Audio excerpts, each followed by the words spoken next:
शुभ प्रभात प्यारे विद्यार्थियों। आशा है आप सभी अपने घरों में सुरक्षित होंगे और साथ में खुश होकर अपनी पढ़ाई कर रहे होंगे। आज की हैप्पीनेस कक्षा में आप सभी का स्वागत है।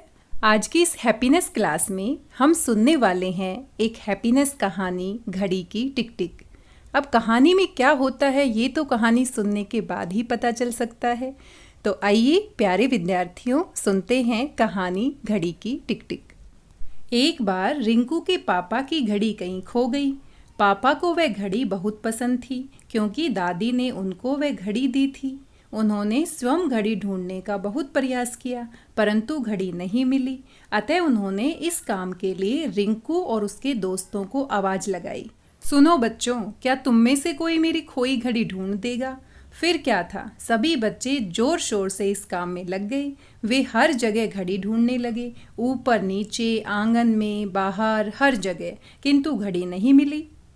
अब लगभग बच्चे हार मान चुके थे और पापा को भी यही लगा कि घड़ी नहीं मिलेगी। तभी रिंकू पापा के पास आई और बोली, पापा मुझे एक मौका और दीजिए, पर इस बार मैं एक नई तरकीब से घड़ी ढूंढने की कोशिश करूंगी। पापा ने कहा, कोई बात नहीं, तुम दोबारा प्रयास करो।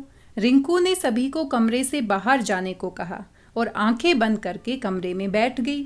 थोड़ी देर बाद रिंकू पापा के कमरे से बाहर निकली और घड़ी रिंकू के हाथ में थी। रिंकू के पापा घड़ी देख बहुत खुश हो गए और उन्होंने आश्चर्य से पूछा, बेटा कहाँ थी ये घड़ी? रिंकू ने बताया कि वह कमरे में जाकर चुपचाप आंखें बंद करके बैठ गई और घड़ी की आवाज़ पर ध्यान देने लगी। आंखें बंद होने के कारण मेरा सारा ध्यान घड़ी की आवाज़ पर ही था। ठीक से ध्यान देने के कारण मुझे घड़ी की टिक टिक सुनाई देने लगी, जिससे मैंने उसकी दिशा का अंदाज़ा लगा लिया और अलमारी के पीछे गिरी ये घड़ी खोज निकाली। प्यारे विद्यार्थियों, देखा आपने घड़ी की टिक टिक की आवाज़ ने कितना कमाल कर दिखाया और दिशा की समझदारी से घड़ी कितनी आसानी से मिल गई।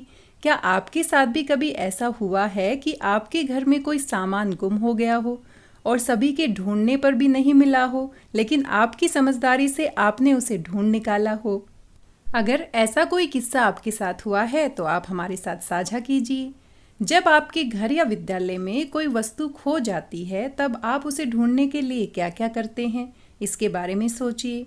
आपके आसपास क्या कभी कोई ऐसी घटना घटी है जब किसी व्यक्ति ने आपकी कोई खोई हुई चीज़ लौटाई हो?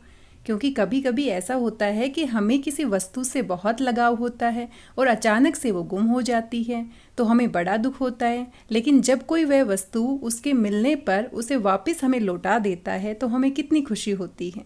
इसीलिए प्यारे विद्यार्थियों, अगर आपको भी किसी की कोई वस्तु मिलती है तो हमें उसको वापस लौटाने का पूरा प्रयास करना चाहिए, क्योंकि जितनी खुशी हमें अपनी वस्तु वापस मिलने पर मिलती है उतनी ही खुशी उसको भी वो वस्तु वापस मिलने पर मिलेगी। जब आपकी कोई ऐसी वस्तु खो जाती है जिससे आप भावनात्मक रूप से जुड़े हों तब आपको कैसा महसूस होता है, आप हमें बताइए। बाहरी हलचल और शोर के कारण यदि कोई समस्या आती है तो आप उसका हल कैसे ढूंढोगे? चर्चा करें और साझा करें।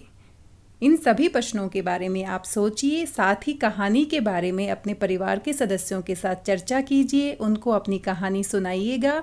साथ ही आस पड़ोस के लोगों से बातचीत करके पता लगाइए कि क्या कभी उनके साथ ऐसा हुआ है कि बहुत ढूंढने पर कोई वस्तु ना मिली हो लेकिन कुछ बच्चों की समझदारी की वजह से वो मिल गई हो, या आपने किसी का कोई सामान लौटाया हो, या आपको कोई वस्तु ढूंढने से मिल गई हो। अगर कोई भी ऐसी कोई घटना आपके जीवन में घटित हुई है तो आप हमारे साथ साझा कीजिए।